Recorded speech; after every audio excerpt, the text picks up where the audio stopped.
Que inicie la grabación. Me recolé. Ahí está. Ahí está. Bueno, buenas tardes a todos. En representación del Centro de Extensión de la Facultad de Ciencias de la Salud y de la Facultad de Ciencias Humanas de la UCAMI, les damos la bienvenida a este webinar que se titula Conociendo el Autismo y que justamente fue pensado un poco en conmemoración del Día Mundial de Concientización sobre el Autismo que se celebra mañana 2 de abril. Para eso tenemos el honor de contar con la participación de dos especialistas en el tema, con la profesora de Educación Especial Soledad Díaz y con el licenciado Fabricio Baldi, a quienes desde ya agradecemos mucho por haber aceptado la participación y les damos también la bienvenida y cedemos la palabra. Bueno, muchas gracias. En principio, como habíamos charlado con Sole, voy a arrancar yo, comentándole un poco algunas cosas sobre el autismo, ¿sí? Contando por ahí qué es el autismo. Como dijo Jacqueline, acá lo que vamos a buscar es concientizar un poco sobre el autismo en conmemoración a lo que es el 2 de abril o en representación a lo que es el 2 de abril, donde se hace una mayor difusión, se reconoce como el Día del Autismo. Eh, Así que bueno, para empezar, lo primero que tenemos que mencionar, o lo primero que a lo que tenemos que hacer referencia es qué es el autismo, ¿sí? El autismo, en grandes rasgos, y para ser bien concreto, simple y sencillo, es una clasificación, una de las tantas clasificaciones que hacen los humanos porque a nosotros nos gusta clasificar cosas y nos hace más fácil la vida en algunas cuestiones. Entonces se hacen clasificaciones, ¿sí? En este caso es clasificación eh, en cuanto a las particularidades de, de los sujetos, ¿sí? El autismo, esta clasificación se considera un, una clasificación donde tenemos que tener en cuenta tres particularidades, ¿sí? Las personas que están dentro de este grupo, ¿sí? De lo que podríamos llamar Industriales, debe ser las profesiones. personas que están dentro del autismo, ¿sí? O dentro o tienen autismo, como se dice en algunos casos, son aquellas que presentan tres características, tres particularidades, ¿sí? Tienen una forma de interactuar eh, socialmente eh, diferente, tienen una forma de comunicarse de forma verbal y no verbal diferente, y presentan algunas características en cuanto a lo conductual, que es la presencia de algunas conductas eh, repetitivas y estereotipadas, ¿sí? Interacciones sociales, interacción social y recíproca sería la característica en concreto, refiere a formas diferentes de interactuar en los diferentes entornos sociales y de responder a las situaciones sociales. En cuanto a la comunicación verbal y no verbal, como lo dice eh, la palabra, refiere a formas diferentes de comprender, ¿sí? Cómo se comunican eh, las personas en cuanto a lo verbal y a lo no verbal, sí, a lo gestual. Y en cuanto a las conductas repetitivas y estereotipadas, son conductas que aparentemente, como dice la definición de las conductas estereotipadas, son conductas que se repiten, ¿sí? Que tienen un patrón, una ritualización, y muchas veces o aparentemente no tienen un sentido. Los que nosotros estamos más metidos en el tema del autismo sabemos que tienen un sentido estas estereotipas o estas estereotipias, perdón, o estas conductas repetitivas, que es muchas veces regularse, ¿sí? Ayuda a la persona eh, con autismo a regularse. Como les decía, son clasificaciones, ¿sí? Donde se presentan estas tres características. Para estar en esta clasificación tenemos que tener estas tres características, y además las personas que tienen estas características, yo a veces las miro como súper positivas, características muy piolas, muy buenas, depende desde dónde las miremos, ¿sí? A veces también tienen otras particularidades, que tienen que ver por ahí con la capacidad de comprender, ¿sí?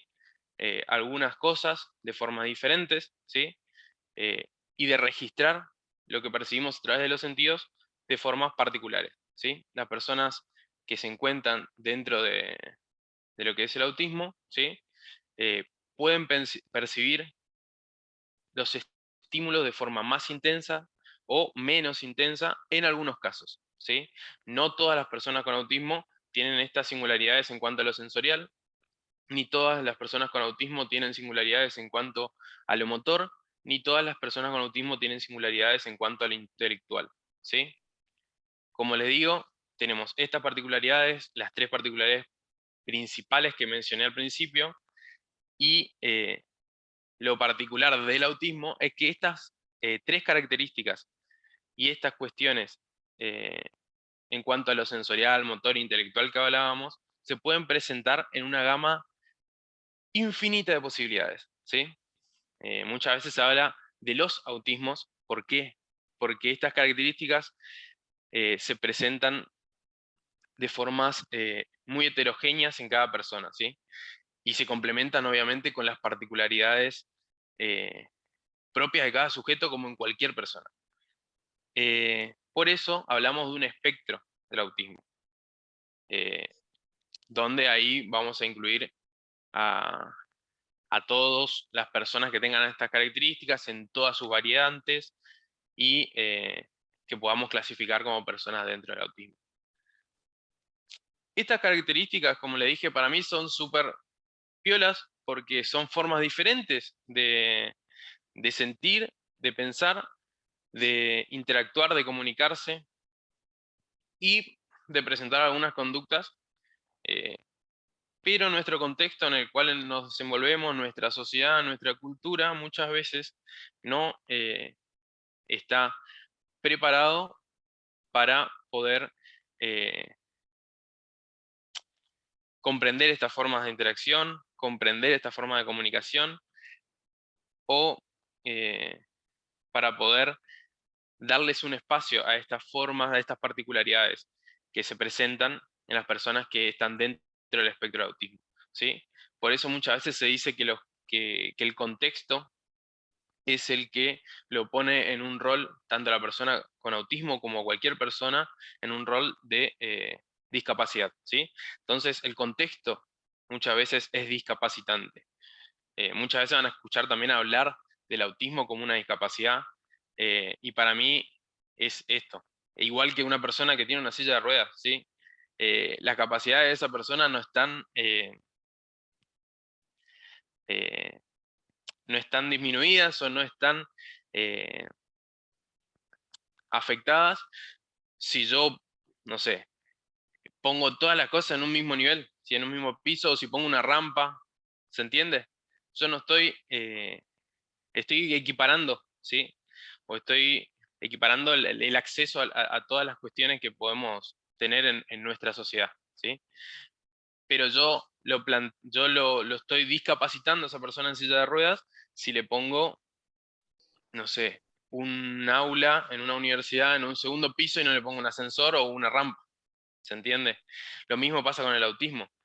Muchas personas con autismo, en cuanto a la comunicación, se manejan mejor con formas de comunicación alternativas como pueden ser pictogramas. Y si yo no preparo la sociedad, el entorno, los espacios con esos modos alternativos, yo estoy generando esa discapacidad, ¿sí? No estoy comprendiendo y no estoy contemplando esas diferentes formas de comunicarse, ¿sí? Bueno, hablando un poco de esto del contexto, quería mencionarlo porque es importante y va a definir cómo nosotros vemos el autismo, ¿sí? Tenemos varias formas de ver el autismo. Podemos ver el autismo como un trastorno, ¿sí? Donde estas características que dije y las mencioné como características particulares se ven como una dificultad o un déficit, y ahí vamos a hablar de un trastorno en el espectro autista, ¿sí? Y se van a hablar de un déficit en la interacción social y recíproca, déficit en la comunicación y la presencia de estas conductas estereotipadas y repetitivas que son concebidas como conductas desadaptativas, ¿sí? Y lo puedo ver, como dije recién, como una particularidad, ¿sí? Como una particularidad de esa persona y de un conjunto de personas, ¿sí? Y ahí lo voy a concebir como una condición. una particularidad de esa persona y de un conjunto de personas que lo hace distintivos, ¿sí? O sea, una forma diferente de hacer las cosas al resto, o a la mayoría, o a lo que se considera normal. Perfecto. Entonces lo voy a considerar como una condición. Y ahí vamos a hablar de condición del espectro autista. ¿Sí? Bueno, desde el campo de lo profesional sé que hay mucha gente que está mirando el webinar, que está más del lado de disciplinas de la salud, otra gente que no. Nosotros desde las disciplinas de la salud lo vemos muchas veces como el trastorno del espectro autista, ¿sí? ¿Por qué? De una forma útil, ¿no? ¿Por qué? Porque, como dijimos anteriormente, estas particularidades, aunque las veamos como particularidades de la persona, muchas veces por el contexto en el cual se desenvuelven, eh, hacen que estas particularidades no sean contempladas y que las personas dentro del espectro tengan una calidad de vida menor, ¿sí? ¿Por qué? Porque le estamos impidiendo acceder a cosas que tendrían que acceder con naturalidad, ¿sí? Entonces, la calidad de vida muchas veces se ve reducida. Nosotros, entonces, desde el campo de las disciplinas médicas, como puede ser psicopedagogía, psicología, terapia ocupacional, eh, psiquiatría, pediatría, lo que ustedes quieran, desde el campo de las ciencias médicas, de estas disciplinas, vamos a tratar de brindar apoyos en relación a estas... Empezó a recargar. eh, escuché algo por eso. ¿Eh? Hay un micrófono No, abierto, pero ¿no? empezó y 17 por ahí. Ya me pierdo, ¿viste? Me cuelgan. Bueno, decía, eh, desde estas diferentes disciplinas vamos a tratar de generar apoyos para que mejore la calidad de vida de las personas dentro del espectro. Genial.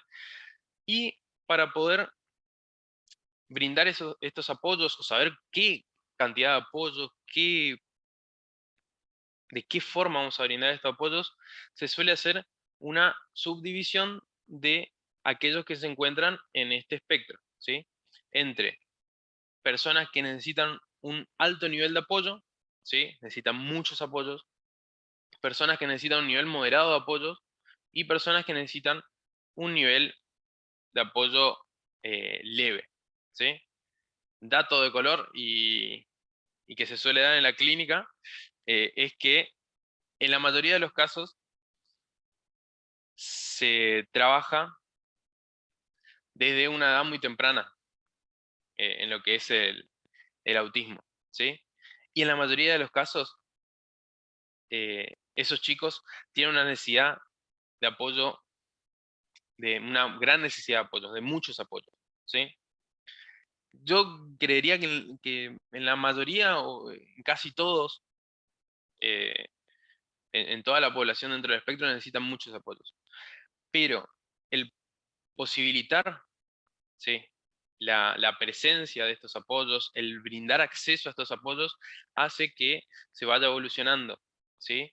De necesitar muchos apoyos a necesitar cada vez menos, ¿sí? Si nosotros no le brindamos estos apoyos en una edad temprana, es muy difícil que llegue a la adultez con la necesidad de menos apoyos o a la adolescencia, ¿sí? Por eso, en autismo, en lo que es el mundo del autismo, se recalca mucho y se trabaja muchísimo y la concientización del autismo va, me parece, por ese lado, en cuanto a la detección temprana, ¿sí?, de estas particularidades o estas singularidades.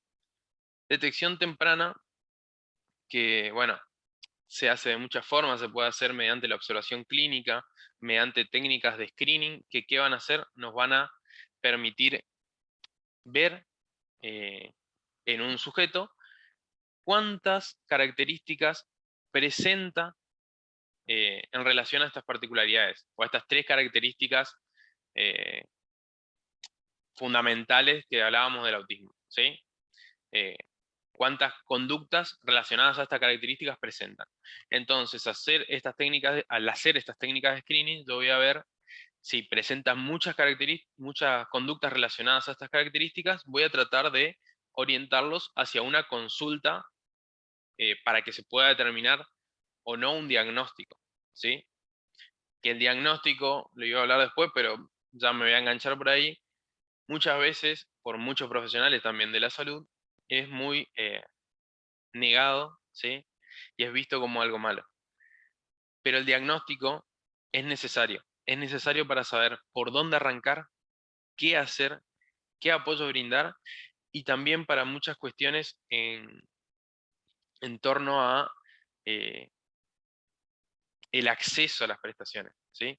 Yo con un diagnóstico tengo mayor acceso a un carnet de discapacidad, que también es algo muy negado por muchos profesionales, no lo quieren, se ve como algo malo un carnet de discapacidad, que muchas veces le ayuda a la mayoría de los chicos a poder acceder a las prestaciones, a los tratamientos, que también algo que cabe destacar, que si no fuera de esta forma, sería imposible para las familias acceder a las prestaciones o a las diferentes terapias que se necesitan. Como les decía, la mayoría de los chicos necesitan muchos apoyos, es decir, muchas terapias, es decir, muchos profesionales, que es decir, y hay que reconocerlo, tienen honorarios que a veces y son caros por la cantidad de sesiones que requieren estos chicos en una primera instancia, ¿sí? Entonces son tratamientos que salen muchas veces arriba de las 60 lucas, 80 lucas, y es impagable, o más, ¿sí? Entonces este CUT, este diagnóstico que nos permite, en algunos casos, porque también es difícil poder acceder a un CUT, que nos permite llegar a un CUT, que nos permite de alguna forma pelear de otra manera para llegar a obtener estas prestaciones, es necesario, ¿sí? Pero bueno, retrotrayéndonos a lo que veníamos hablando, es importantísimo la detección temprana de estas características para poder llegar lo antes posible a un diagnóstico. Algunas técnicas son eh, técnicas que se hacen cuando los chicos son muy chiquitos, ¿sí? Donde se hacen preguntas, son cuestionarios, ¿sí? Donde se hacen preguntas a los padres sobre ciertas características. Si no me equivoco, a partir de los 18 meses van estos cuestionarios.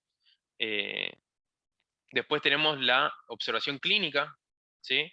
Que también mediante la observación clínica de algunas conductas podemos llegar a ver características, conductas, perdón, que se desprende de estas tres características.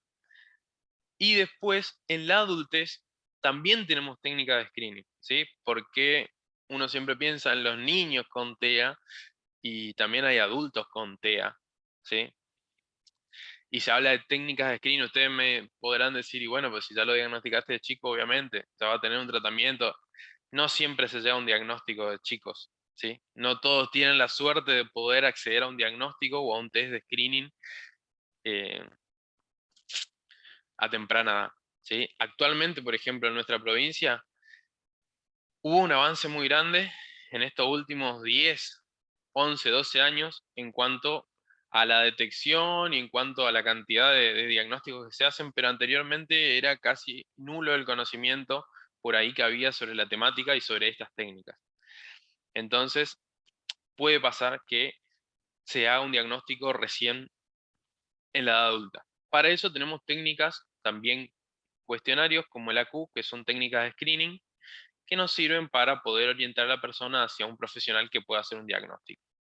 Las técnicas específicas de diagnóstico, porque tenemos técnicas específicas para diagnosticar, son dos técnicas que se llaman A2, perdón, y ADIR. No me voy a poner a ahondar mucho en eso, pero son técnicas donde se hacen observaciones clínicas de ciertas conductas específicas para poder hacer un diagnóstico, se llama diferencial, y poder determinar si se está hablando o no de autismo, ¿sí? Pero bueno, lo importante es saber que existen técnicas para acercarnos al diagnóstico, y existen diagnósticos precisos, ¿sí? Que nos van a ayudar después a lograr una mayor accesibilidad a los apoyos, ¿sí? Bueno, en la edad adulta también tenemos, a veces se usa también helados y el ADIR, pero también tenemos otras técnicas donde se trabaja un poco más en cuanto a cuestionarios, también son sumas de cuestionarios que nos llevan al diagnóstico más una observación clínica. Ya me estaba perdiendo, ¿qué les decía? Estaba hablando del diagnóstico. Bueno, no importa. Dije lo que tenía que decir sobre el diagnóstico. Bueno, en cuanto a los apoyos que veníamos hablando, van a ser apoyos brindados por muchos profesionales, como les decía. Vamos a tener un primer apoyo, si decíamos, teníamos la suerte de hacer un diagnóstico temprano, de profesionales como un pediatra, ¿sí? Hay mucho para hacer en todas las áreas y en todas las disciplinas, pero lo específico sería que un pediatra nos pueda ayudar, ¿sí? También tenemos apoyos que vienen del lado de la psicopedagogía, de la psicología, de la terapia ocupacional, que se va a encargar y va a ser muchas veces súper importante en cuanto a lo que es lo sensorial de estos chicos para regular sensorialmente a estos chicos o a estos adultos con SEA, condición del espectro autista. Y también vamos a tener intervención de disciplinas médicas como la psiquiatría. Podemos tener disciplinas como la nutrición, porque a veces mucho de lo que tiene que ver con la alimentación puede exacerbar o no ciertas conductas o ciertas cuestiones de la regulación de una persona. Entonces van a estar implicadas muchas profesiones, muchas disciplinas, ¿sí? Que van a... acá me están diciendo en el chat, miren, qué atento que estoy atento hasta el chat, de disciplina de... Una disciplina que se llamaba, a ver, porque cabe destacarlo, pediatría del desarrollo. Genial, sí. Neuropediatría, bueno, son cuestiones específicas dentro de cada disciplina, obviamente. Dentro de los psicólogos no todos van a trabajar con autismo, van a estar los que están especializados dentro de... Bueno, también tenemos, me olvidaba, todo lo que tiene que ver con el apoyo pedagógico, psicopedagogas, profesores de educación especial, que son fundamentales y muchas veces son eh, una de las patas más importantes en el trabajo con TEA, pero tampoco me quiero desplayar mucho porque va a hablar Sole seguro de eso. Y bueno, todas estas disciplinas van a tener abordajes específicos desde su área. Sin embargo, fonoaudiología, acá me marcan también, lo tenía todo anotado y ahora como estoy en el acelero no lo dije, pero hay un montón de disciplinas. Si nos ponemos a buscar, hay muchísimas. Todas tienen un tipo de abordaje según su disciplina, pero en el tema de autismo se investigó mucho, se trabajó muchísimo y se llegaron a desarrollar modelos de abordaje donde, ¿qué pasa? Cuando yo uso un modelo de abordaje dentro de lo que es el autismo, modelos de abordaje que son desarrollados a través de diferentes investigaciones en población con autismo y desarrollados para población en autismo, más que nada, eh, vamos a tener que nosotros como profesionales ponernos de acuerdo, muchachos, y empezar a trabajar en conjunto, ¿sí? Y dejar un poquito nuestro ego de yo quiero trabajar solo tal cosa y no aquello que no me gusta, y todos en conjunto trabajar sobre las mismas tareas, ¿sí? Es así, muchas veces en un primer momento hay que trabajar muchísimo sobre el moldeado, ¿sí? De muchas eh, habilidades, ¿sí?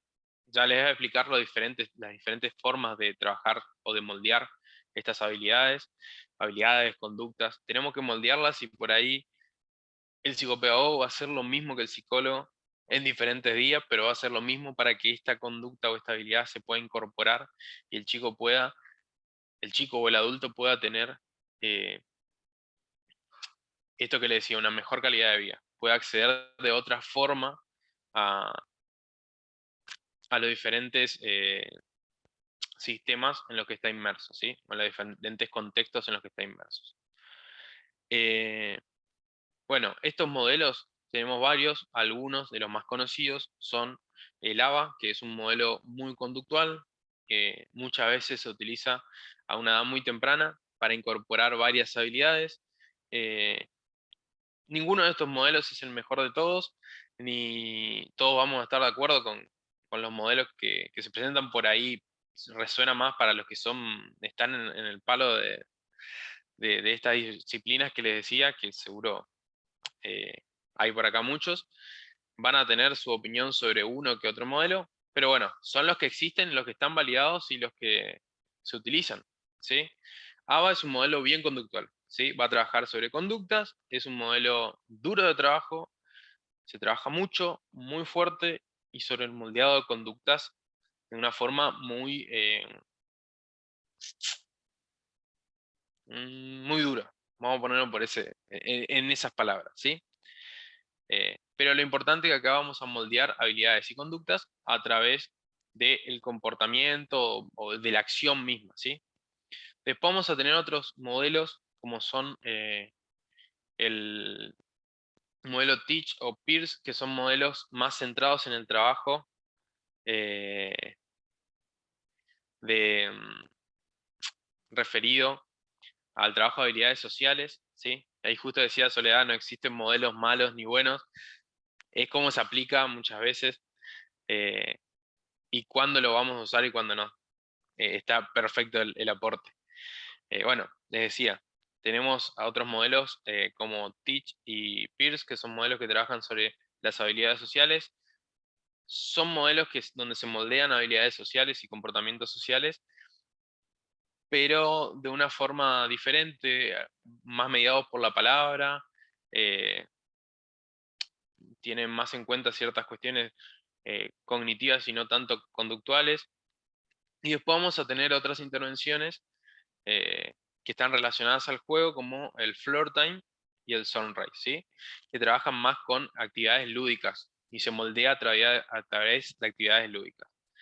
Entre estos modelos destaco uno que es súper importante, que es el sunrise, que es un modelo creado por padres, eh, que también cabe destacar que el 80% del avance de un chico con TEA o de mejorar su capacidad, su calidad de vida, se da a partir de la intervención de los padres. En todos estos modelos, los padres están insertos, ¿sí? En el ABA van a haber cosas que le van a hacer los profesionales y los padres. En el Sunrise van a ser exclusivamente, casi siempre, los padres, ¿sí? En todos los modelos va a haber una intervención de los padres y va a ser la que sea más importante, porque el padre está con el chico todo el día y es el que sabe sus particularidades, aparte de estas características que mencionaba, sabe sus tiempos, sabe cómo regularlo muchas veces, más que cualquier profesional que lo ve una vez a la semana o 2 veces a la semana. Entonces quería detenerme en este abordaje que es detenerme para mencionar esto nomás, que es súper útil y que me parece súper válido y súper importante. Y bueno, después de haber mencionado estos modelos, quería hablar de dos cositas más y termino. Les prometo que termino. De lo que pasa en el TEA en los adolescentes y adultos, ¿sí? Como decíamos, estas características, estas particularidades se van a sostener durante toda la vida de la persona, ¿sí?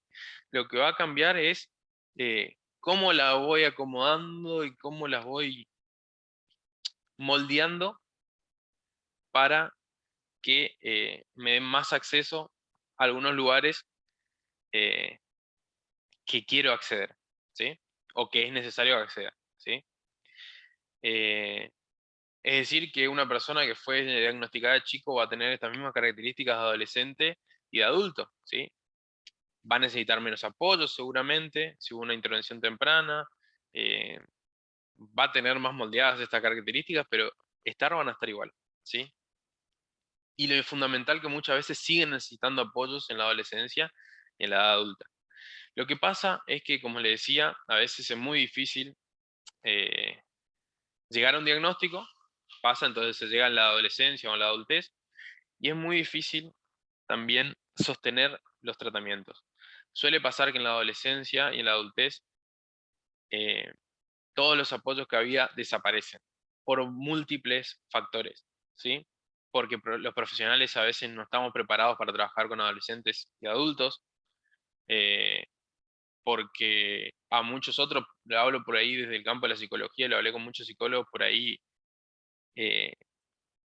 nos da miedo enfrentarnos o pensar en enfrentarnos a un paciente con estas características, ¿sí? No sabemos cómo abordarlos y muchas veces son abordajes iguales a lo que hacemos con cualquier otro paciente, ¿sí? Es muchas veces nuestra cabeza que nos juega una mala pasada y nos hace pensar que voy a tener que, no sé, hacer magia, y no es así. Entonces también es un poco de animarse. Y por otro lado hay una cuestión en cuanto a lo que hablábamos al principio de este CUT o de esta accesibilidad a las prestaciones, que como les decía, a veces es muy difícil acceder con un diagnóstico y a temprana edad, porque muchas veces nos pueden plantear que no es una discapacidad, porque no se ve la discapacidad en el autismo muchas veces, por lo que dicen algunos profesionales, y entonces si conseguimos un CUT a temprana edad, y seguramente me lo quieran sacar o no me lo quieran renovar cuando sea un adolescente y se vean menos mis discapacidades, digamos, ¿sí? Entonces, muchas veces esas prestaciones desaparecen porque no están más el CUT, o el que no tiene un CUT y pudo acceder a través de sus obras sociales, también desaparecen porque las obras sociales evalúan que no se necesita más. Todas cuestiones que a veces, con las que tienen que luchar, que seguramente va a hablar acá Patricia, que está aquí, con las que tienen que luchar los padres, eh, y bueno, pasa. Igual siempre se consigue, ¿sí? Si se lucha y mediante diferentes formas se consigue acceder a las prestaciones. Pero cuestión que estos tres factores que mencioné pueden hacer que la adolescencia y la adultez sea un poco más compleja, ¿sí? Hay menos apoyos, más necesidades sociales porque el adolescente se está insertando en un mundo nuevo. Todas las etapas vitales tienen crisis, ¿sí? O se pasa por diferentes crisis, pero la adolescencia es muy, muy heavy y la adultez también porque tengo que insertarme en la facultad muchas veces, en lo laboral, en muchos espacios que están menos preparados todavía y, y que es difícil acceder, ¿sí? Entonces es muy necesario que empecemos a darnos cuenta que tenemos que trabajar eh, la sexualidad y sexualidad acá, eso muchísimo, muchísimo para trabajar ahí. Y bueno, tenemos que empezar a mirar un poquito más adelante. Acá por ahí en Misiones pasa que muchos de los primeros diagnosticados recién están llegando a la adolescencia, o llegaron hace poquito. De esto que yo hablaba, de estos diagnósticos que se dieron de acá a 10 años, 12 años atrás. Entonces, bueno, se está empezando de a poco a ver en el avance en esos campos. Y bueno, por último, ¿por qué Perdón, hablamos Fabri, de que te interrumpa. Sí, No es que por ahí recién estén llegando un mayor cupo de adolescentes o adultos. El tema es que el sistema los eliminó y los fue dejando en el camino y tampoco había profesionales preparados para atender al adolescente y al adulto. Entonces, claro, las familias fueron siendo excluidas de todos los espacios, incluyendo la escuela, ¿no? Desde todos los espacios se los fue excluyendo, malinterpretando por ahí determinadas conductas que tenían que ver con su desarrollo propio, ¿no? Con el desarrollo, como te decía yo, la sexualidad. La sexualidad es claro, un tema que lamentablemente los profesionales todavía no lo manejamos, incluyendo cuando las familias nos vienen a solicitar colaboración para cómo tratar el tema, también es algo que nosotros no contamos con las herramientas, Para porque trabajarlo, sí, como vos decías, el mayor campo laboral por ahí es con niños, ¿sí? Cuando uno se recibe, lo más seguro es que termina trabajando en una escuela especial, en un set o incorporando algún equipo interdisciplinario. Entonces, trabajás con niños, llega la adolescencia, ya no hay un espacio real y no hay una formación, o nosotros no nos hemos formado especializándonos en adolescencia y adultez. Entonces, de golpe, sí, llega un padre a solicitarte ayuda con la sexualidad de su hijo, con todo lo que esto implica a nivel psicológico también, o sea, recordemos que socialmente en muchos de los casos todavía sigue el mito de que el ser portador de una discapacidad hace que sea un niño eterno, que es algo claro, que sabemos que no existe, pero lastimosamente socialmente todavía se sigue viendo. Así claro, que sí. creo que Más viene vale, por ese lado. también, sí, falta muchísimo. Esto que decían, no sé si, eh, como me planteaste las intervenciones, por ahí nosotros nos estamos acercando, eh, puede pasar que no haya muchas eh, intervenciones a las que nos acerquemos, nos vamos acercando a poco con adultos y adolescentes, eh, y hay poca, casi nula formación en TEA y adultez y adolescencia. Hay, pero no hay tanta, ¿sí? Es la realidad, hay pocas investigaciones. Yo hice mi trabajo, mi tesis de grado sobre autismo en la edad adulta, en estudiante universitario, y no hay casi nada, hay muy poco. Eh, y también nos cuesta acercarnos a las herramientas, pero también es no tener miedo a trabajar con las personas con TEA, porque tampoco está tan alejado de las herramientas que podemos usar en cualquier persona que no tenga TEA o no tenga estas características. Por eso era algo que quería destacar. Eh, y bueno, así como para cerrar, lo importante también de esto, de estos espacios donde se hable de autismo, donde se conozca el autismo, es reconocer los rasgos, las características, ¿sí? Que refieren al autismo. No solo para poder diagnosticar autismo, sino porque, como le decía, al haber una variedad tan grande de características, muchas veces vamos a tener personas que tengan un diagnóstico de autismo, personas que tengan estas características y no lleguen a un diagnóstico, que se queden en el medio de un diagnóstico, ¿sí? Eh, y igual tenemos que tener en cuenta, aunque no tenga un diagnóstico, tenemos que tener en cuenta estas características y tenemos que contemplarlas cualquier intervención, para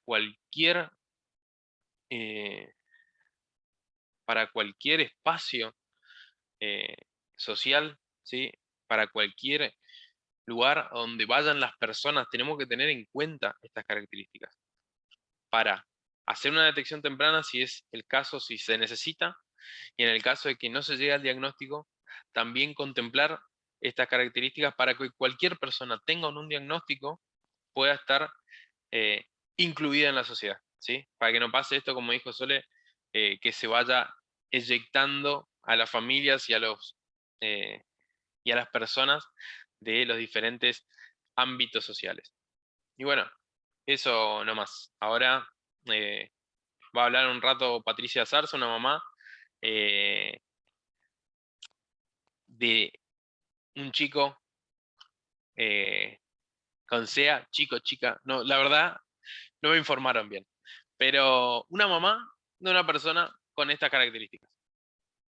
Y nos va a contar un poco cómo es el otro lado, ¿sí? El lado de una mamá, de En una persona. realidad hay que agradecerle a Patricia, que siempre tiene muy buena predisposición para colaborar en estos aspectos y sobre todo es una de las encargadas de las familias TEA en Misiones, y bueno, y realmente una lucha incansable y trabajando todo el tiempo para ayudar y colaborar con el resto de la familia y hasta con los terapeutas. Así que muchísimas gracias, Patri.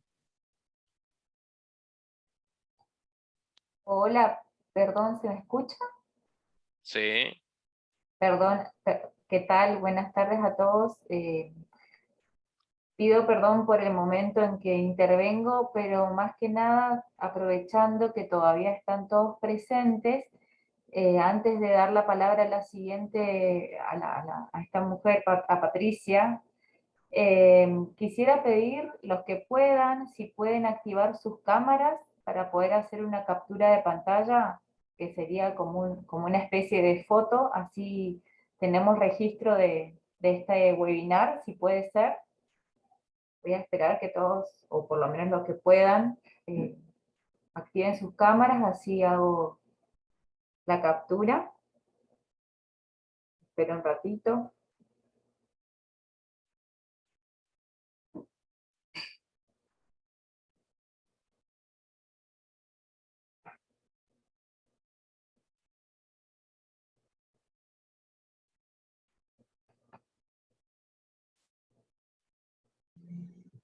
Ahí están activando. Bueno, entonces voy a hacer como una especie de foto. Si quieren sonrían, si quieren no.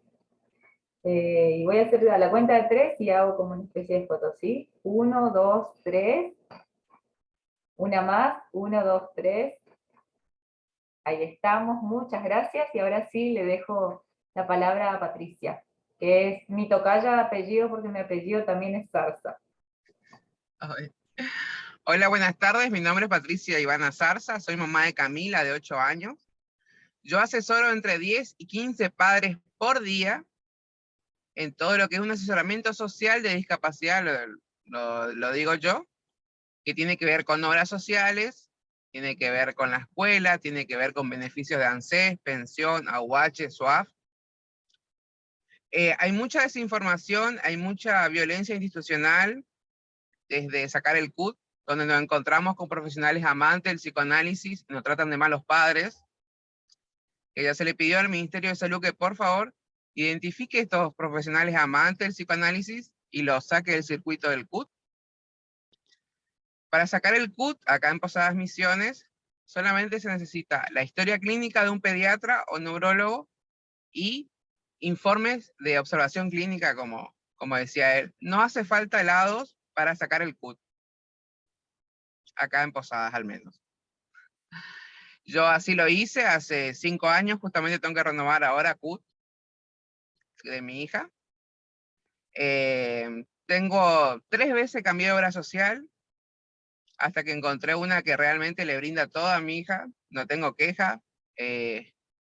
También asesoro en monotributo social, o sea, cómo los padres pueden tener cobertura a estas prestaciones. Le doy herramienta a los padres, tenemos una abogada, Jennifer Vargas, que hace los amparos de salud. Porque como el señor decía, es cierto, los padres somos muy importantes, pero no todos los padres estamos bien. O sea, tenemos muchas presiones, llegar a fin de mes, la escuela, la directora, la vecina. Entonces, esa es mi forma de colaborar. Por ahí yo no soy un hombro en donde el padre pueda llorar o consolarse, no, pero sí resolver que al menos el chico tenga las mismas oportunidades. Hay muchísima desinformación de parte de los mismos profesionales, de los emporios del TEA, le digo yo, dinosaurio del TEA, que le mandan a prepagas a la gente impagables, cuando un monotributo social de 2.000 pesos te está cubriendo lo mismo que una prepaga del plan más. Es más, le digo que la gente con OSDE tiene más problema que yo en lo que es autorización. Yo apunto siempre a un sistema, el sistema único de reintegros, es donde Presidencia se hace cargo de las terapias. Entonces el chico que tiene OSDE o el chico que tiene monotributo social es solo un quill donde la obra social es un mero intermediario entre nosotros, o sea, los profesionales, ustedes sería, y Presidencia, que es el que se encarga de los costos de la terapia una vez que se obtiene el CUT. Obtener el CUT acá en Posada, en el sistema público, es muy difícil porque está completamente saturado. El hospital de niños está saturado.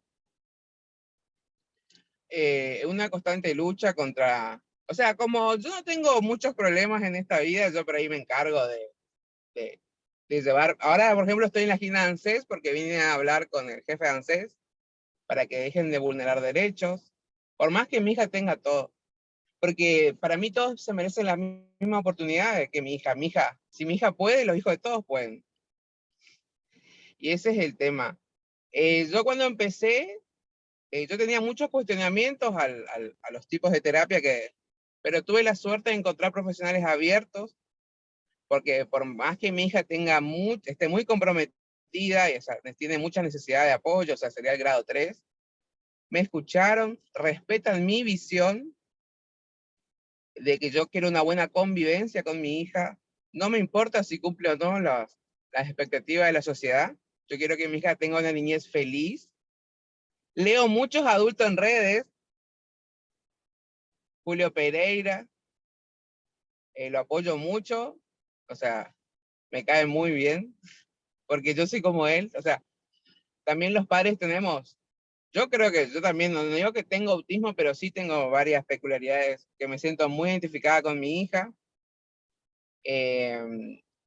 Yo no quiero pelear con ella, no me importa que coma 1 o 2 comidas mientras sea nutritiva, no tengo problema. Le festejo cumpleaños sin globos, sin música, no me importa si el otro disfruta o no, yo quiero que mi hija esté bien. Apunto a que la sociedad se moldea a mi hija y no mi hija que haga el esfuerzo. Ella aprende con tablet, ¿sí? El sistema público no está preparado para mi hija, ni el especial, ni el común, ni los SET. No creo en las instituciones grandes donde 6, 7 personas toman decisiones sobre mi hija que no conocen. Tengo un grupo de profesionales que trabajan 1 a 1 con mi hija y la conocen de años, de 5, de 6 años, que vienen de terapia. No creo que tenga que cambiarse cada 2 años los profesionales, porque va a ser, o sea, hay cosas muy de lo que no entiendo, o sea, que por ahí tengo una visión más respetuosa de lo que es la crianza y la niñez. Y mi hija por ahí tendrá muchísimas dificultades, pero es una nena feliz. Y yo estoy orgullosa de eso, y eso es lo que yo le transmito a los padres. ¿Tu nene es feliz peleando con vos para que vos agarres el lápiz? ¿Por qué no le queda la tablet? O sea, eso es lo que yo digo a los padres, que por ahí tienen que concentrarse en que el niño tenga un buen recuerdo de su niñez, ¿sí? Y que la mamá y el papá lo amaban así tal como era, ¿sí? Yo soy el que siembro la semilla en sus futuros pacientes de, ¿y por qué no puede participar en el recreo? ¿Por qué no puede estar con otros chicos? No estoy a favor de la repitencia, o sea, estoy muy en el modelo social de la discapacidad, así que por ahí choco mucho con muchas instituciones y con muchos padres, y yo guío todo eso. O sea, yo les guío y les digo que busquen eso, una buena convivencia, y que sus hijos sean felices, y que busquen eso, que estar bien, de que no tienen que cumplir con sus expectativas ni las expectativas de nadie, que el sistema no funciona para nadie en ningún sentido. También lo que hacemos mucho es agarrar al padre y también decirle, fíjate que vos también podés tener un diagnóstico. Tengo padre con TEA, tengo padre con TDAH, tengo padres que lo he mandado a servicios psiquiátricos, porque los padres también no estamos 100% bien, como para ayudarle a ustedes también, si nosotros no estamos bien. La orientación de a padres que yo he tenido a mí no me ha servido, porque cuando se enfocó en mí, como que me daba consejos tipo, arregla tu placar, tipo, no me sirve. Y cuando se enfocaba en mi hija, yo decía, pero yo no, si mi hija quiere andar descalza, que no me modifica la vida. O sea, por ahí yo chocaba mucho con esos profesionales, pero después me quedé con un grupito que acepta mi visión, que es muy difícil. Mi hija solo tiene 8 años, y lo único que puedo decir es que es una nena feliz, y que con información se puede lograr todo, que tengan todas las terapias, no hace falta OSDE, no hace falta Medife, y se puede, hay muchísimas leyes geniales que nos protegen. La cuestión es informarse, ser abierto y ser flexibles. Así que mi número de teléfono es de público conocimiento acá en Posada. Así que si ustedes encuentran padres para que yo le pueda ayudar en trámites, siéntanse libres en brindarle, porque yo asesoro entre de toda la provincia. Ahora, por ejemplo, estaba asesorando a una señora de Chaco. Y así. Porque los problemas siempre son los mismos, o sea, cualquier tipo de discapacidad. Y ahora mañana, por ejemplo, tengo una carrera que están todos invitados, donde dejamos el azul de lado, porque en el autismo hay múltiples. O sea, yo siempre digo que no hay un TEA puro, sino que siempre hay múltiples diagnósticos. Y que con la nueva edición del manual capaz que no entramos en el TEA. Así que bueno, muchas gracias. Tengan en cuenta lo que les digo de que ayuden, que hay que ayudar al padre también, porque a veces los padres no estamos bien. Me incluyo.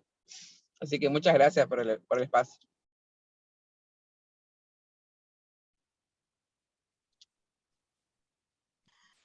Patri, muchísimas gracias de verdad, porque yo quería que los chicos que están por acceder a las carreras del área de salud, de educación y demás, también puedan tener la visión del padre, no solamente desde la parte terapéutica o la parte profesional.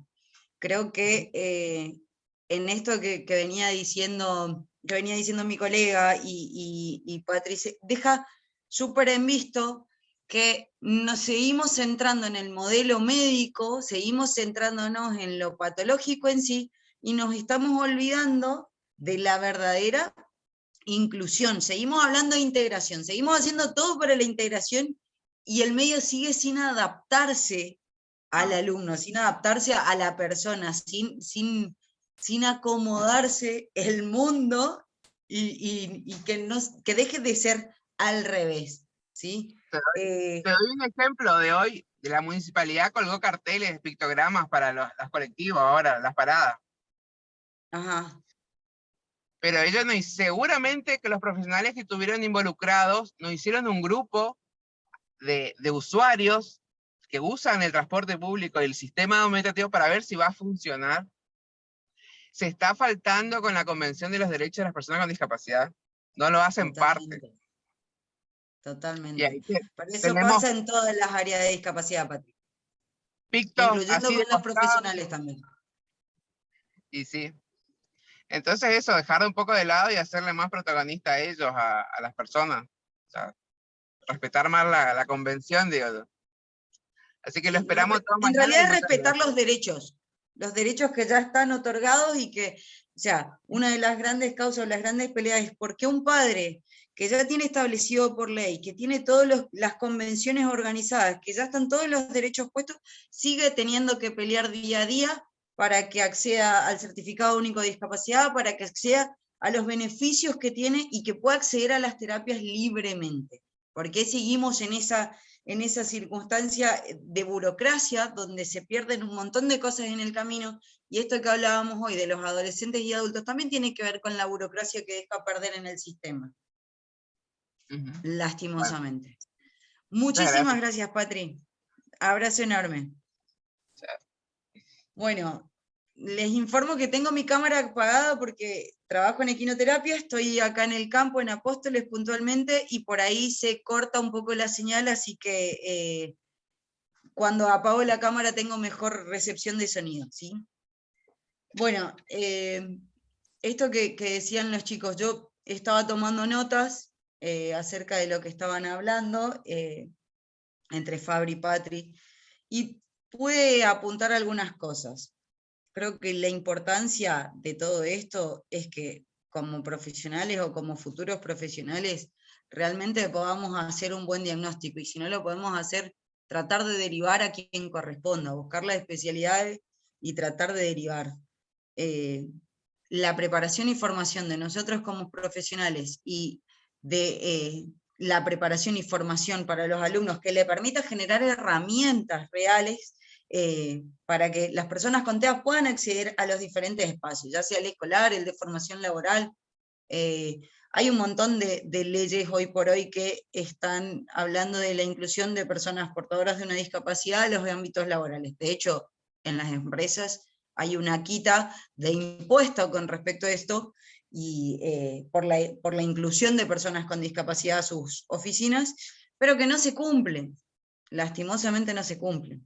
Entonces, seguimos parándonos en un modelo viejo, en el que hablamos de inclusión y hacemos publicidad de la inclusión, pero desde la realidad seguimos en el estado de integración. ¿Cuál es la diferencia entre uno y otro? Con la inclusión es el mundo el que se adapta a la persona portadora de una discapacidad y no al revés. Hacemos campañas para accesibilidad y adaptaciones de los lugares, pero seguimos pensando que desde lo educativo tenemos que adaptar solamente el currículum sin pensar que hay otros espacios que hay que adaptarlos también para poder desarrollar la inclusión como corresponde.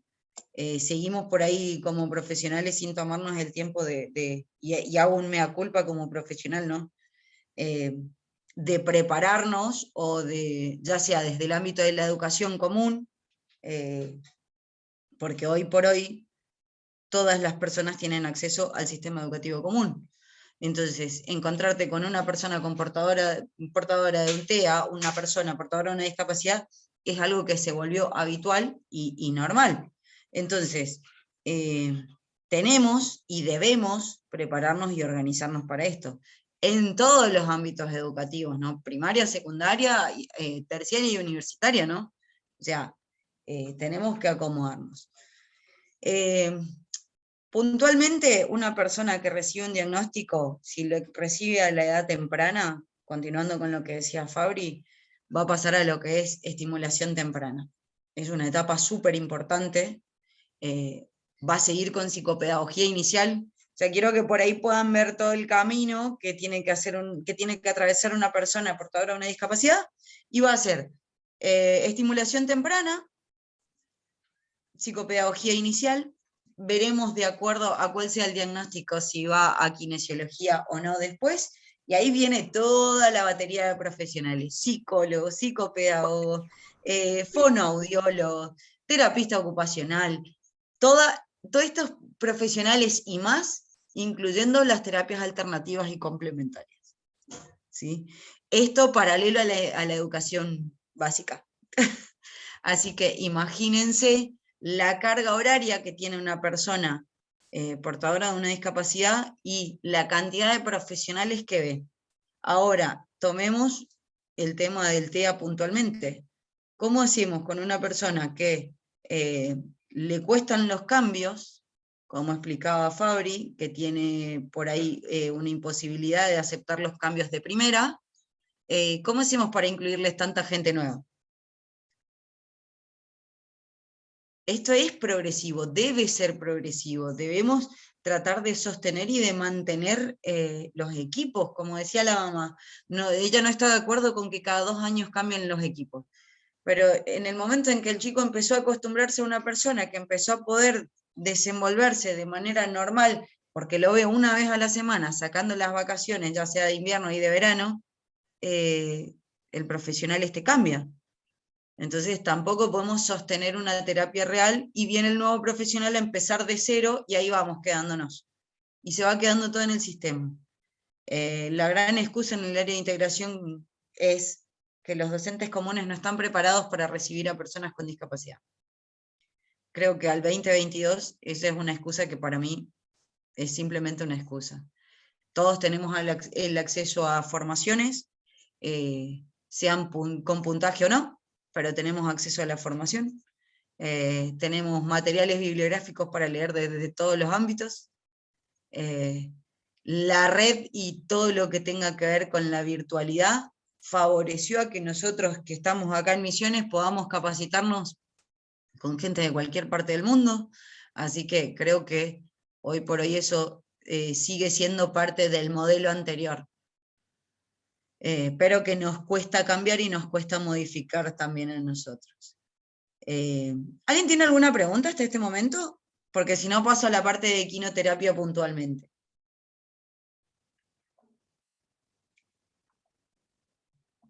¿No? Bueno, les voy a comentar cómo nosotros trabajamos en equinoterapia y cómo apuntamos el trabajo en las personas con TEA. Nosotros en equinoterapia puntualmente trabajamos a través del juego. No sé si saben qué es la equinoterapia, pero es una disciplina integral y complementaria de las terapias médicas convencionales, ¿sí? Utiliza la habilitación y es utilizada para la habilitación, rehabilitación y educación de personas portadoras de una discapacidad o que posean indicaciones médicas para el tratamiento.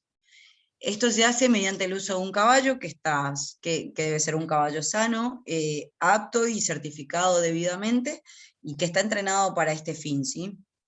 Nosotros nos basamos en 3 pilares fundamentales para el trabajo, que tienen que ver más que nada con la parte motora, puntualmente, pero que de ahí se desprenden un montón de otras cuestiones desde el área psicológica y educativa, ¿sí? Nosotros utilizamos el patrón de locomoción que tiene el caballo, que es muy parecido al de la marcha humana. Entonces sabrán que al trabajar de esta forma, lo primero que se hace es activar todo lo que tenga que ver con los sistemas del cuerpo humano, ¿sí? Incluyendo el sistema circulatorio. Después tenemos el calor corporal del caballo, que ya de por sí en estado de reposo es mayor al de las personas, así que lo que hacemos es utilizar esto para relajar y distender todo lo que es muscular, ligamentosa y el flujo sanguíneo puntualmente. Y después tenemos la transmisión de los impulsos rítmicos, ¿sí? Que va desde el cinturón pélvico a columna, terminando en cerebro. Entonces, nosotros estamos trabajando un montón de funciones, y esto sumado a un entorno, ¿sí? Nosotros como equipo estamos conformados por distintos profesionales de la salud de acuerdo al diagnóstico. Puntualmente en el área de TEA lo que hacemos es trabajar con psicología, psicopedagogía, educación especial, ¿sí? Esos son los profesionales puntuales que por lo general asisten cuando hay un diagnóstico de TEA. Pero porque se prioriza la parte psicopedagógica, ¿sí? Desde lo fisiológico, como les decía, tenemos un montón de beneficios que tienen que ver con el tono muscular, su regulación, ¿sí? Elegiremos el caballo que corresponda, ya sea para estimular o para relajar el tono muscular. Trabajamos el incremento de la fuerza, la resistencia, el equilibrio, la coordinación y en la mejora de las destrezas motoras. Esto puntualmente lo habló Fabri hoy, y estaba diciendo cuando comentaba las condiciones por ahí físicas o fisiológicas de una persona con TEA, que son cosas a las que tenemos que trabajar un poco más, ¿sí?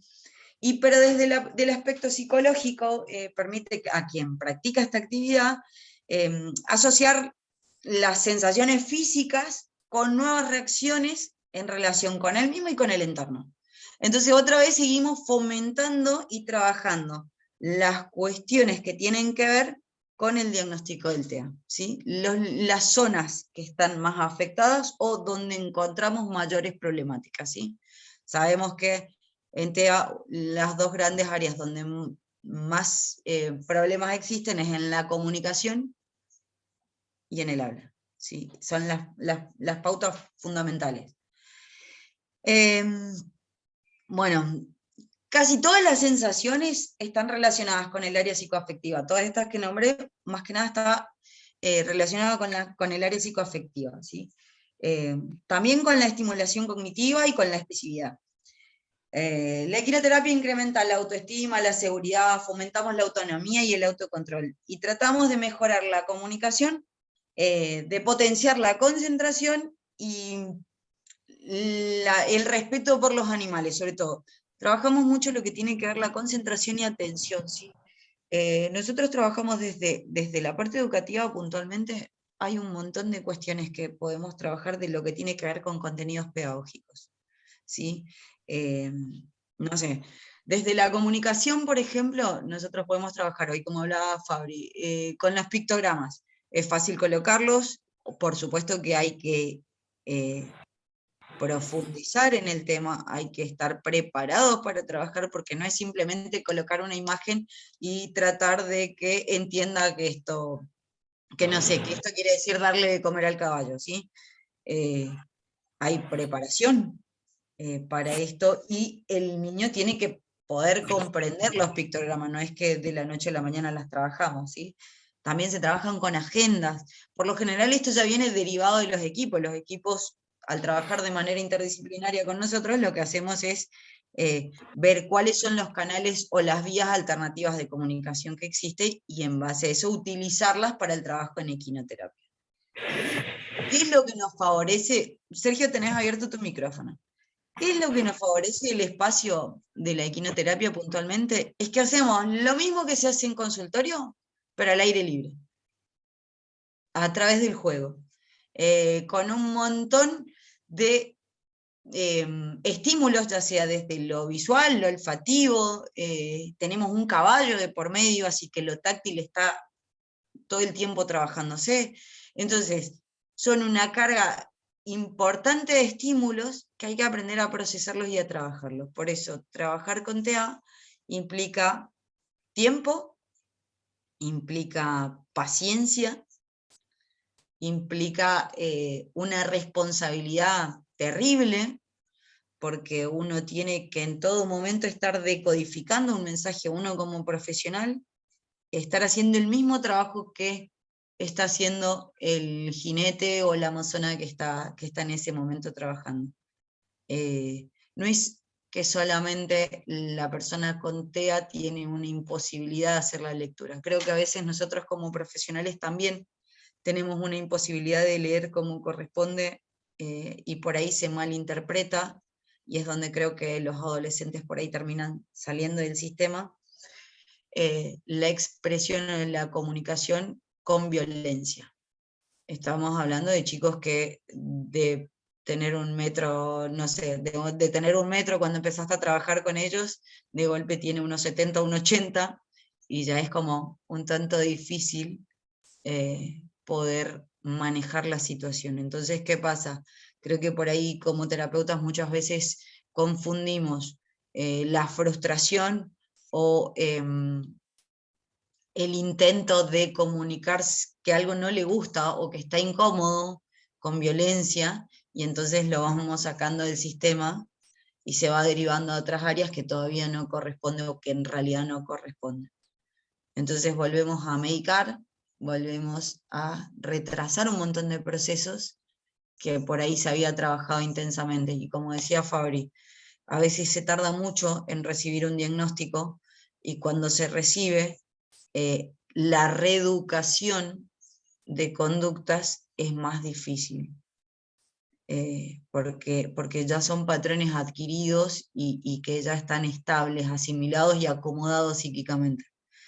Entonces, cuesta modificar esa situación y cuesta comprender o encontrar un canal real de comunicación, ¿sí? Donde podamos interpretar al sujeto en sus expresiones realmente, y no en expresiones que nosotras interpretamos o leemos como otra cosa, ¿sí?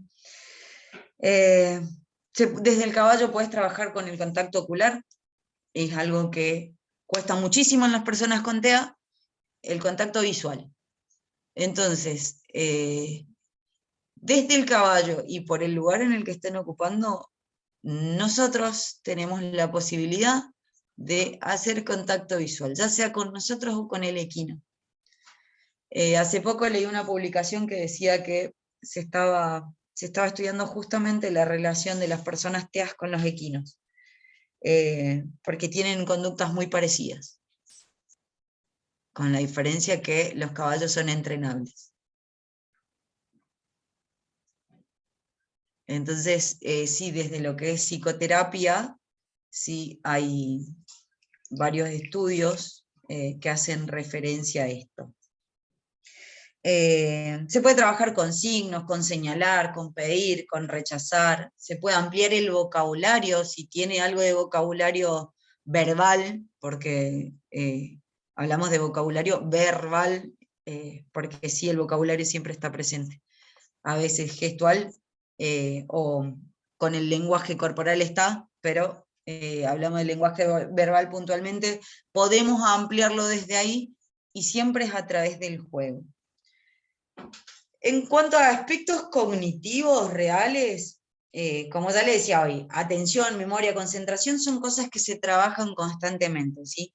El razonamiento, no sé, conceptos sencillos. En una sesión bien preparada y bien organizada, se trabajan con colores, con formas, le decía el vocabulario, se trabaja con letras, o sea, que si bien hay algunas que son sencillas, otras también son de los conceptos más complejos, que le decía letra, número, no sé, secuencia, espacio temporal. Son todos conceptos y contenidos que se trabajan en la escuela.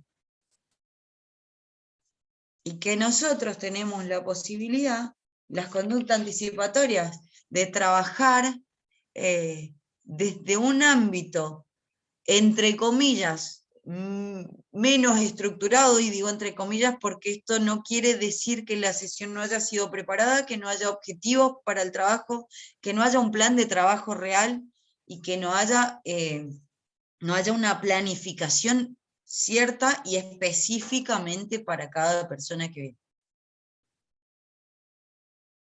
viene. En cuanto al comportamiento, nosotros podemos trabajar todo lo que es la frustración.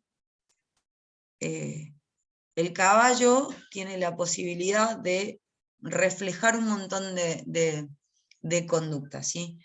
Si yo estoy nervioso, mi caballo se pone nervioso. Si yo estoy tranquilo, mi caballo está, como le decimos acá, está pachorra. Se trabajan los tiempos de espera. Los que trabajan en el área de discapacidad sabrán lo difícil que es trabajar TEA y tiempos de espera. De hecho, los papás tratan de decirte, bueno, decime exactamente a qué hora tiene que ir mi hijo porque él no aguanta esperar un ratito, porque no soporta, porque me da vuelta el consultorio, te dice. Sí, los tiempos de espera es un concepto que se trabaja, pero obviamente todos estos conceptos a trabajar o todos estos temas a trabajar tienen que ver con evaluar realmente al alumno, al jinete o a la persona que va a venir, hacer un plan de trabajo real específico para esa persona, no una generalidad, no un plan al azar o un copy y pegue de lo que hice en algún momento para otro alumno. Estrategias de trabajo, tenés un montón. Las adaptaciones curriculares o las adaptaciones propiamente dichas sí se realizan, pero eso no quiere decir, como me dijeron, es bajar a menos. Sí, nosotros le bajamos los contenidos a menos. No, es la presentación, es la forma en la que presentás la actividad. Tal vez vas a tener que utilizar consignas concisas y concretas, pero evaluaste primero si realmente hay comprensión o si la dificultad está en la ejecución de las actividades. Cuando hablamos de general, es muy amplio. Eso mismo que vos haces para una persona con diagnóstico, es lo mismo que le va a servir al resto de tus alumnos, al resto del curso que trabajes, si estás hablando del aula. ¿Por qué? Porque no todos los chicos aprenden de la misma forma, no todos aprenden de la misma manera, no importa que tengan diagnóstico o no. Entonces, creo que el correrse de ese paradigma viejo y empezar a aceptar la diversidad, pero aceptarla realmente, permite enriquecer todos los aspectos, enriquecernos a todos. ¿Es más difícil el trabajo? No, no es más difícil el trabajo. Lo que hay que cambiar es nuestra conducta al momento del trabajo. Somos nosotros los que tenemos que modificar nuestros aspectos conductuales. Si yo toda la vida me acostumbré a dar una clase de una misma manera, y sí, me va a costar un poco adaptar la clase a un niño con una discapacidad, sea cual fuere, en este caso hablando de TEA, ¿por qué? Porque tengo mayor trabajo. Y ojo, estoy tirando frases que me las han dicho mientras hacía integración, ¿sí? Es más trabajo. Tengo más trabajo que hacer. No puedo con todos los chicos y encima tengo que trabajar con.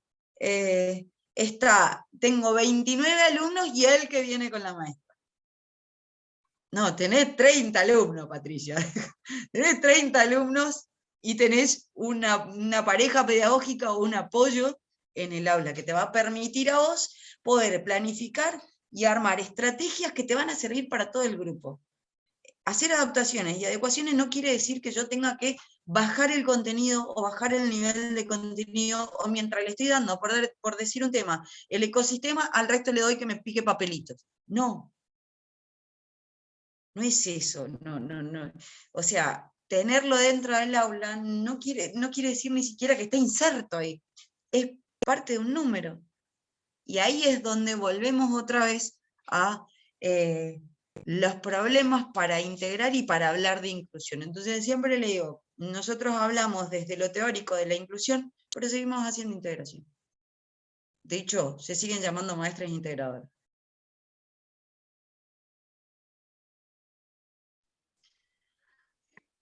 No sé, ¿alguien tiene alguna consulta o quiere hacer alguna pregunta? Así hacemos más dinámica la cosa, porque encima que ya nos pasamos de hora.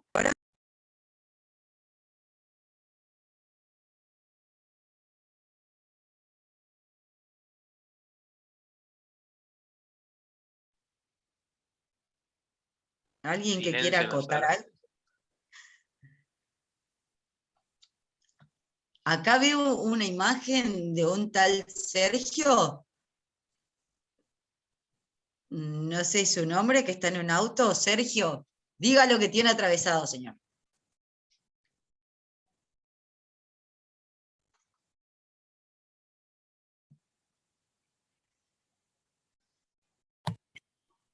Hola, buenas tardes. No tengo nada atravesado, simplemente estoy atento. Incluso empecé a escuchar la charla en casa y ahora estoy esperando a mi hijo que está en educación física. Y bueno, estoy un poco en el tema. Soy papá de un adolescente con Asperger, así que bueno, estuve escuchando más o menos atentamente todo lo que venían diciendo. Y sí, el tema de la integración que vos estás comentando, bueno, mi hijo ya tiene 17 años, está con integración desde los 5 años, y muchas veces que intentamos dejar la integración, generalmente es la escuela la que pone las trabas burocráticas para eso, quitándole la posibilidad de que él crezca. Hasta incluso en la primaria logramos que la integradora vaya con el uniforme de la escuela y hacerle creer de que él no tenía más maestra integradora. Entonces a partir de ahí él entraba solo a la escuela, salía solo a la escuela, y había una persona más en el aula que para él era una maestra del colegio que estaba en el aula porque él había dejado de tener maestra integradora, entonces estaba apoyando a la maestra del aula.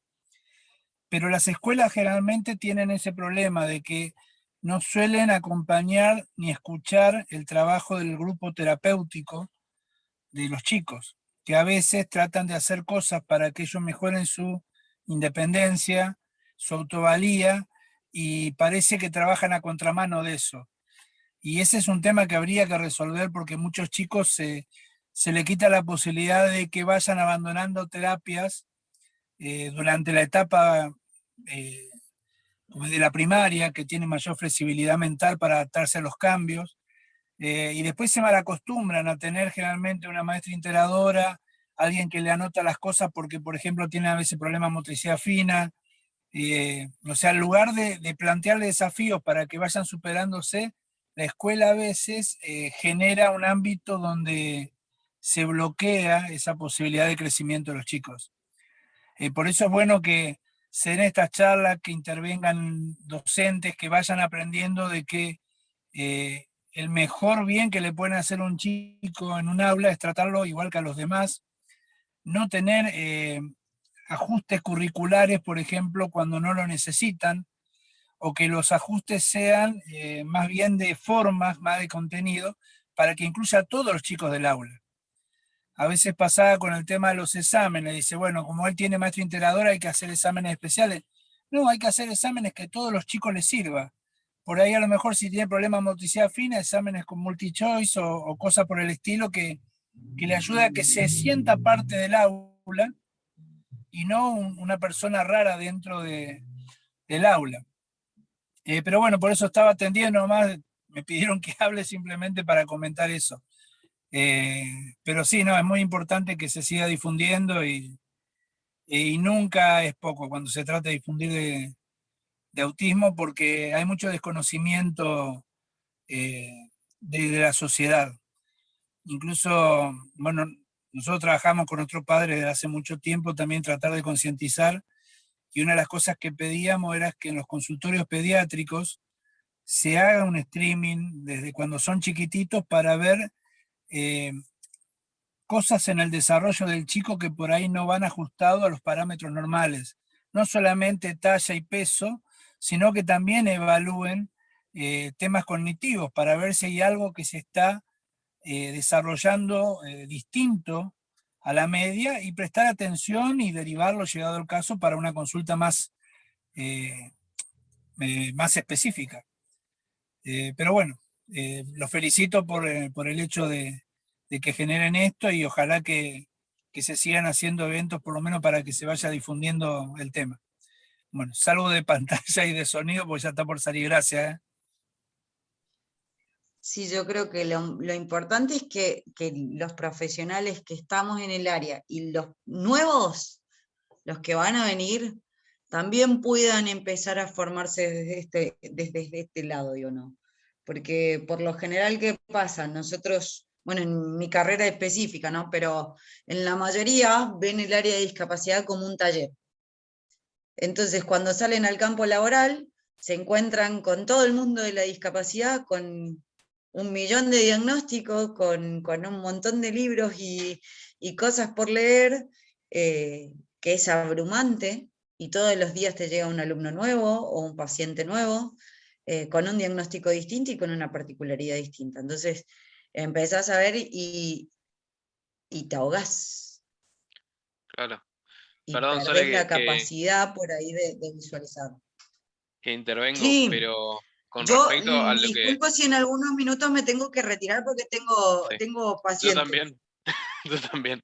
Pero una sola cosita también en relación a esto que decís, eh, de los profesionales también ponernos en el rol de querer seguir investigando, como lo planteaste vos a lo largo de tu charla, y acá ahora al final, de poder también nosotros exigir que en nuestras formaciones, tanto los que estamos ya recibidos como aquellos que están estudiando, exigir mayor contenido relacionado a la temática de discapacidad directamente. Y después ver si vamos a hacer más foco en autismo, en esto, en lo otro, pero poder trabajar más sobre la discapacidad, ¿sí? Que es algo que no solo en la carrera por ahí tuya, Sole, sino en todas las carreras falta, ¿sí? Tenemos profesiones que están más eh, metidas en lo que son las intervenciones con discapacidad eh, y otras que también están muy metidas, pero priorizan eh, el abordaje de lo que se llama por ahí neurotípico, ¿sí? De las personas que no presentan ninguna discapacidad en la mayoría de los casos. Entonces también es responsabilidad nuestra como profesionales que estamos graduados, seguir metiéndonos en las universidades, seguir investigando y seguir promoviendo en los espacios que nos dan las diferentes carreras la concientización y la educación sobre lo que es la discapacidad. Me parece que eso también es súper importante. Y bueno, eso, nomás quería agregar.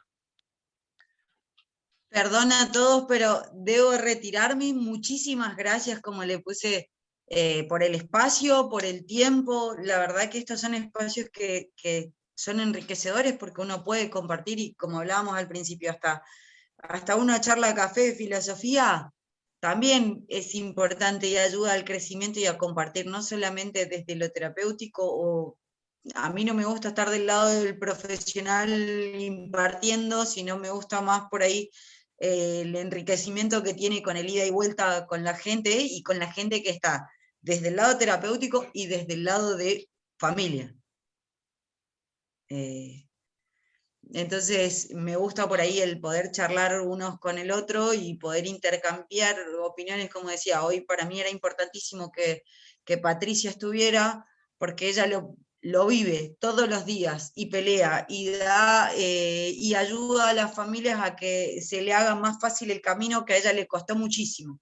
O ahora el tema de Sergio. Sergio lleva más tiempo todavía, estamos hablando de un adolescente. Ni me quiero imaginar lo que habrá sido transitar con tantos terapeutas durante tantos años. Entonces, la verdad que estos espacios son enriquecedores y que están buenísimos para los que ya somos viejitos, los que vienen y los que vendrán. Entonces vamos plantando la semillita y que vaya germinando. Y generar desde el lado de la empatía y no solamente de un número económico o un número de paciente o un número en la obra social. Claro. Abrazo Y enorme para acercar. todos. Muchísimas gracias. Abrazos. Hasta luego. Gracias, Sole. Hasta luego. Y bueno, y acercarnos también, como decía Sole, a la familia, a los grupos de padres, a las asociaciones de padres, para poder nutrirse de lo que nos pueden aportar, que creo que es mucho más de lo que podemos aportar nosotros. Y estar metidos ahí y tratar de colaborar también en todo lo que podamos, ¿sí?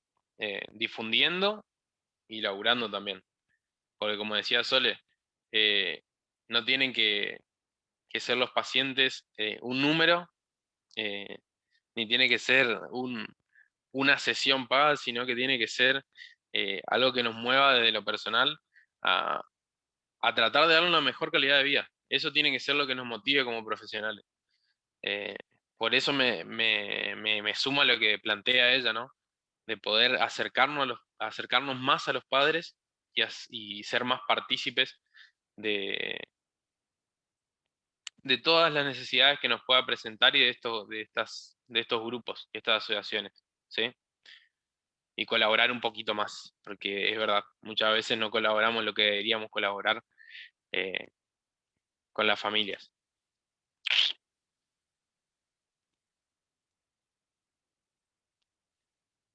Bueno, creo que, no sé si hay alguna pregunta, algo que quieran comentar, pero creo que también nos repasamos ahora y yo también en un ratito me tengo que ir a atender. Así que bueno, no sé qué dirán Marisol, Lorena, Jackie, que la veo que se sumó ahí, a Marisol también.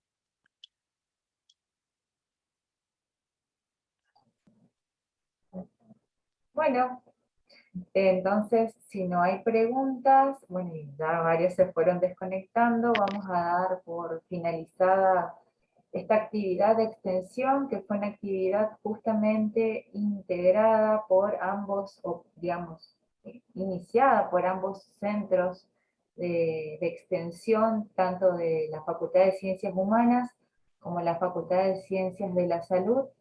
Así que agradecemos bueno, a Fabricio, a Soledad, que se tuvo que retirar, por su predisposición, por brindarnos información, y seguramente yo ya estoy pensando por ahí próximas propuestas, que capaz que podamos seguir, y es la idea de seguir trabajando en conjunto. No sé, Lorena. Totalmente. No, y agradecer, bueno, a pesar de que ya se fueron varios, pero agradecer a todos los participantes por la inquietud y por estar acá todo este tiempo, y obviamente a Fabri y a Sole, que estuvo muy buena, por lo menos para mí, que sabía poco, entonces muy interesante desde todo el punto de vista.